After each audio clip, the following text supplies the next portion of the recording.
अब बात करेंगे फरवरी मंथ की। जनवरी पूरी हो चुकी है, लगभग अब कुछ घंटे बचे हैं स्टॉक मार्केट के लिहाज से, लेकिन फरवरी बहुत इंपॉर्टेंट महीना है क्योंकि शनिवार को यानी कि बजट आएगा। बहुत इंपॉर्टेंट डे है शनिवार को। कुछ बड़ी खबरों में एक बड़ी खबर ये भी है कि डोनाल्ड ट्रंप ने जो धमकी दी हुई थी कि मैं टैरिफ लगा दूंगा मैक्सिको कनाडा पर 25% तक, तो उस पर भी क्लैरिटी आ जाएगी। चाइना को उन्होंने बोला था कि थोड़ा मैंने उसको इंक्वायरी करने के लिए बोला है। अब वो देखते हैं कि कल कुछ टैरिफ लगाते हैं चाइना पर या नहीं। हो सकता है कि उसमें अप्रैल तक बात खिंच जाए। आरबीआई की बैठक होगी फरवरी के फर्स्ट वीक में 7 फरवरी को, तो उसका आउटकम आएगा। तो देखना होगा कि क्या कुछ आरबीआई करता है। साथ ही दिल्ली विधानसभा चुनाव के नतीजे भी आएंगे 8 फरवरी को, उसका भी इम्पैक्ट मार्केट पर देखने के लिए मिल सकता है। पहले तो मैं बजट से ही शुरू करता हूं क्योंकि बजट सबसे बड़ा इवेंट। इसमें 5 बड़ी बातें क्या हैं जो स्ट्रीट एक्सपेक्ट कर रहा है। पहला, एक आम आदमी कहता है कि इनकम टैक्स में राहत दे दो, तो राहत सरकार से मिलेगी या नहीं मिलेगी ये देखना होगा। काफ़ी इंटरेस्टिंग होगा, ये बड़ी डिमांड है डोमेस्टिक कंजम्पशन बढ़ाने को लेकर। साथ ही डिफेंस, रेलवे और इंफ्रा पर खर्च बढ़े क्योंकि जो FY25 के लिए जो बजटेड एस्टीमेट किए गए थे इन तीनों सेक्टर पर, वो पूरे खर्च ही नहीं हुए। तो सरकार से ये इंडस्ट्री डिमांड कर रही है कि भाई आप खर्चा तो बढ़ाओ, जितना आप बजट में बोलते हो उतना तो खर्च करो ताकि हमें ऑर्डर मिल सके। तो ये एक बहुत इंपॉर्टेंट फैक्टर रहेगा इस बजट में, जो कि फाइनेंस मिनिस्टर शायद एड्रेस करती हुई दिखाई दें। लेबर से जुड़े हुए सेक्टर्स पर पीएलआई आ सकता है। जो प्रोडक्शन लिंक्ड इंसेंटिव होता है वो लेबर से जुड़े हुए कौन से सेक्टर होते हैं, एग्री है, टेक्सटाइल है, फुटवियर है, तो इस तरह की जो कंपनियां हैं उन पर थोड़ी सी नज़र बनाकर रखनी होगी।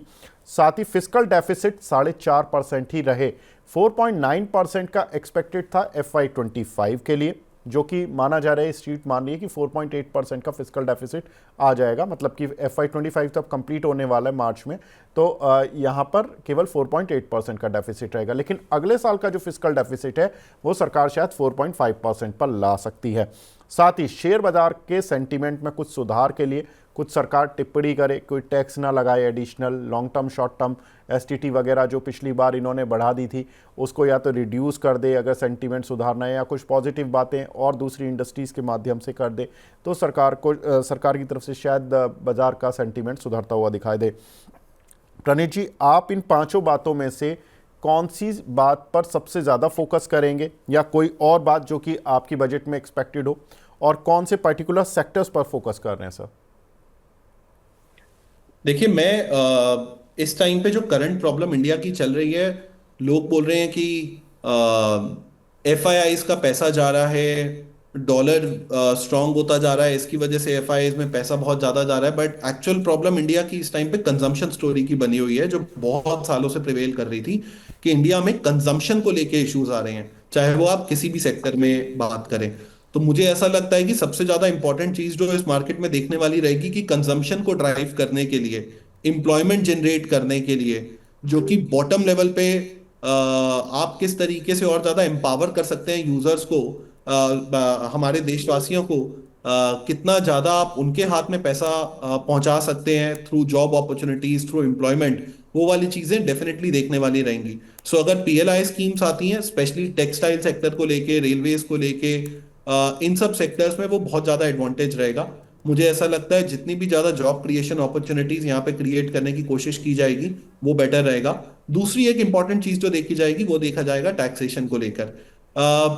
ऑल्दो स्ट्रीट डेफिनेटली मान के बैठी है कि बढ़ेगा नहीं, लेकिन अगर यहाँ पे कुछ ऐसा सरप्राइज पैकेज दे दिया जिसके चांसेस मुझे अभी थोड़े कम लग रहे हैं, कंसिडरिंग जिस तरीके से इलेक्शन में प्रोमिसेस दिए जा रहे हैं गवर्नमेंट की तरफ से, कि पैसे दिए, मतलब जिस तरीके से इंसेंटिव्स देने की बात चल रही है टू द एजेड पीपल, वो मुझे लगता है थोड़ा सा गवर्नमेंट यहाँ पे अपने टैक्स को कम करे, ये वाली चीज नहीं होगी। बट स्टिल अगर ऐसा कुछ सरप्राइज मिलता है कि जहां पे टैक्सेशन स्लैब्स बेटर किए जाते हैं, तो ये बहुत ज्यादा पॉजिटिव लेगी स्ट्रीट इस पर्टिकुलर चीज को।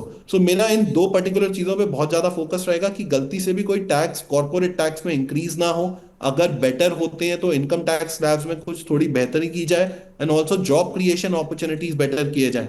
And last but not the least, कि थोड़े बहुत इंफ्रा स्पेंडिंग डिलेड हो चुकी है इलेक्शन के बाद, जो बहुत पहले हो जानी चाहिए थी मेरे हिसाब से, अगर इंफ्रा सेक्टर पे स्पेंडिंग के बारे में थोड़ा सा और एक्स्ट्रा अनाउंसमेंट्स आते हैं, तो मुझे ऐसा लगता है ये बजट बहुत ज्यादा पॉजिटिव लिया जाएगा स्ट्रीट के द्वारा, एफआईआईज के द्वारा, और ओवरऑल उसका पॉजिटिव इम्पैक्ट देखने को मिलेगा स्टॉक्स के प्राइसेस पे भी।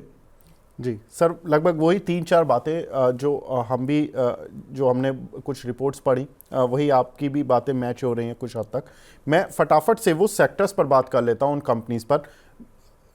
रेलवे या इंफ्रा, अगर इनको कुछ बूस्ट मिलता है, क्योंकि Q1 में इलेक्शन के चक्कर में खर्चा नहीं हुआ, Q2 में मॉनसून के चक्कर में खर्चा नहीं हुआ, Q3 में कुछ कुछ पिकअप हुआ है, सरकारी स्पेंडिंग हुई है, लेकिन उतनी पिकअप नहीं कर पाई है। अब Q4 पर सारा दारोमदार है, जनवरी निकल चुकी है, फरवरी मार्च बचा है। कि गवर्नमेंट कितने ऑर्डर देगी ये पता नहीं, लेकिन हाँ, अगर कुछ भी खर्च करती है, कितना फायदा मिलेगा सर रेलवे कंपनीज को, like Jupiter wagon, Titagarh, RVNL, RFC, या डिफेंस की कंपनियां HAL, BEL, KEC, या इंफ्रा की कंपनियां KEC, IRB? कौन सी आपकी टॉप पिक्स रहेंगी सर इन तीनों सेक्टर्स में से? देखिए, मैंने कुछ दिन पहले आप ही के चैनल पे आके एक स्टॉक के बारे में बताया था जिसका नाम था जुपिटर वैगन। जी। उसके स्टॉक मुझे ऐसा लगता है कि जुपिटर वैगन जैसा स्टॉक जो कि ऊपर के लेवल से काफी ज्यादा करेक्ट हो चुका है, वो मुझे एक यहाँ पे अच्छा काउंट देखने को मिल रहा है। और ओके। ऑल्सो आईआरसीटीसी में पॉजिटिव इम्पैक्ट देखने को मिल सकता है, जिस तरीके से investments around Vande Bharat trains और उन सबको और ज्यादा एक्सपेंशन, फ्लीट एक्सपेंशन की बात चल रही है, तो वो वाले स्टॉक्स एक अच्छा वो करेंगे। प्लस फाइनेंसिंग, अगर आप रेलवेज में बात करें तो ओवरऑल फाइनेंसिंग के जितने भी स्टॉक्स हैं, अगर थोड़ा भी इंक्रीज की बात होती है, कि जैसा कि आपने बताया थोड़ी सी डिलेड स्पेंडिंग ऑलरेडी हो चुकी है, अगर प्रोजेक्ट्स थोड़े से और एक्स्ट्रा आते हैं जहां पे बजट भी इंक्रीज किया जाता है इस पर्टिकुलर सेक्टर पे, तो जितनी फाइनेंसिंग कंपनीज है, चाहे वो आरईसी हो, पीएफसी हो, आईआरएफसी हो, तो ये वाली कंपनीज को भी फायदा देखने को मिल सकता है। ठीक है। सर, अगर PLI लाई जाती है टेक्सटाइल सेक्टर के लिए, या बढ़ाई जाती है उसका अमाउंट, तो या फुटवियर के लिए, छोटी छोटी, क्योंकि इन सेक्टर्स में से छोटी छोटी इंडस्ट्रीज बहुत हैं, और इनकी अच्छी बात यह कि ये रीजनल बहुत हैं। इनके नाम भी नहीं होते बहुत सारी कंपनीज के, मतलब नाम भी पता नहीं होते छोटी छोटी कंपनीज के, लेकिन लेबर बहुत ज़्यादा लगती है, काफ़ी लोगों को रोजगार मिलता है। सर, अगर यहाँ पर कुछ भी PLI आती है तो टेक्सटाइल कंपनीज को, लाइक मैं कुछ नाम ले रहा हूँ, अगर आप उसके अलावा बताएं, Welspun Living, Trident, Century Textile, Arvind Limited, footwear में बाटा, लिबर्टी, इस तरह की कुछ कंपनियां जो आपके जहन में आती हों, अगर कोई अनाउंसमेंट आती है तो किस पर बैट लगाई जा सकती है? देखिए, आपने कंपनी शायद अच्छे नाम ही लिए, बट मुझे एक कंपनी जो थोड़ी सी और अच्छी लगती है उसका नाम है KPR mills. Okay. Textile sector की कंपनी है। अगर आप कंपनी के overall P ratios, fundamental solid है, एकदम स्ट्रॉन्ग फंडामेंटल्स लेके बैठा हुआ है। रेवेन्यू ग्रोथ भले ही उतनी ज्यादा नहीं है, लेकिन स्टिल पी अगर आप कंपनी से कंपेयर करें पूरे सेक्टर से तो बहुत अच्छी है। एफआईआई क्वार्टर ऑन क्वार्टर अपनी होल्डिंग भी इंक्रीज कर रहे हैं। कंपनी अपनी रिसेंट क्वार्टर में डेट भी डिक्रीज करके बैठी हुई है। और पीएलआई स्कीम्स अगर इस पर्टिकुलर सेक्टर के लिए आती हैं तो ये कंपनी के लिए पॉजिटिव हो सकता है। 920 925 के लेवल्स पे ये एक अच्छा बाइंग पॉइंट भी है, again with all disclaimers intact. But at the same time अगर यहाँ पे कुछ भी आता है तो इस पर्टिकुलर स्टॉक में भी अच्छा मूवमेंट देखने को मिल सकता है। ठीक है सर।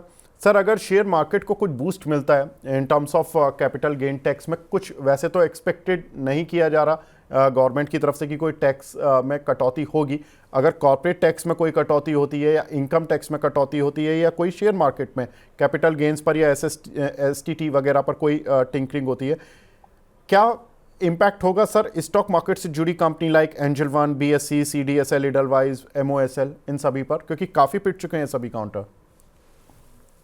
देखिए, पिटने का एक रीजन भी है। आप पिटने को सबसे बड़ा रीजन है ट्रेडिंग वॉल्यूम्स इंडिया में डाउन गई हैं जब से सेबी ने वीकली एक्सपायरीज को कम किया है। ट्रेडिंग वॉल्यूम्स डाउन होने का मैंने ऐसी एक इंटरनल स्टडी कर रहा था। अगर आप एवरेज नंबर ऑफ ट्रेड्स पर यूजर पर डे देखेंगे, एक्सपायरी के दिन ऑलमोस्ट 30% एक्स्ट्रा होती थी। अब वो नंबर ऑफ एक्सपायरीज ही अगर कम हो गई हैं तो आपकी ट्रेडिंग वॉल्यूम कम हो जाएगी, नंबर ऑफ ट्रेड्स कम हो जाएंगी, और retail contribution is still about 50% in most of these company, to 60% institutional को छोड़ भी दें तो भी इसी चक्कर में ओवरऑल उनका रेवेन्यू पे भी इंपैक्ट दिखा। जैसे एंजल वन में भी आप देखें कि थोड़ा बहुत आपको ग्रोथ में भी इंपैक्ट दिख रहा था। Having said that, I still believe that market में थोड़ा सा फियर का माहौल बना हुआ है। अगर कल ये फियर का माहौल थोड़ा सा दूर होता है तो ट्रेडिंग वॉल्यूम्स में इन जनरल भी वैसे लिफ्ट होगा, जहां पे पॉजिटिव सेंटिमेंट्स आएंगे तो लोगों का पार्टिसिपेशन थोड़ा और बढ़ेगा, which can be very very positive for these companies like angel one, जो कि अपने स्टॉक 3800 3900 3800 के लेवल से गिरते गिरते 2200 2300 के लेवल्स पे वापस आ चुका है। तो मुझे लगता है ये वाली कंपनी बहुत ज्यादा बेनिफिट कर सकती हैं, लेकिन उसके लिए एक ही कंडीशन इंपॉर्टेंट है, विच इज की रिटेल का पार्टिसिपेशन के लिए पॉजिटिव सेंटिमेंट बजट को देना बहुत ज्यादा जरूरी है। तो यहां पे एक अच्छी ग्रोथ देखने को मिल सकती है, but I will still like to wait and watch कि कल अनाउंसमेंट्स कैसे आते हैं, क्योंकि मेरा पर्सनली मुझे लगता नहीं है कि कॉर्पोरेट टैक्स को डिक्रीज किया जाएगा। आई एम नॉट कंसिडरिंग जो हमारा अभी आगे के प्लान्स हैं और बजट को अगर फाइनेंस भी करना है कई सारे सेक्टर्स के बूस्ट करने के लिए, तो मुझे लगता है कॉर्पोरेट टैक्सेस डिक्रीज तो डेफिनेटली नहीं किए जाने चाहिए। लेकिन स्टिल देखते हैं कि कितना पॉजिटिव सेंटिमेंट है, उसी के बेसिस पे डिसाइड करेंगे कि एंट्री करनी है या नहीं।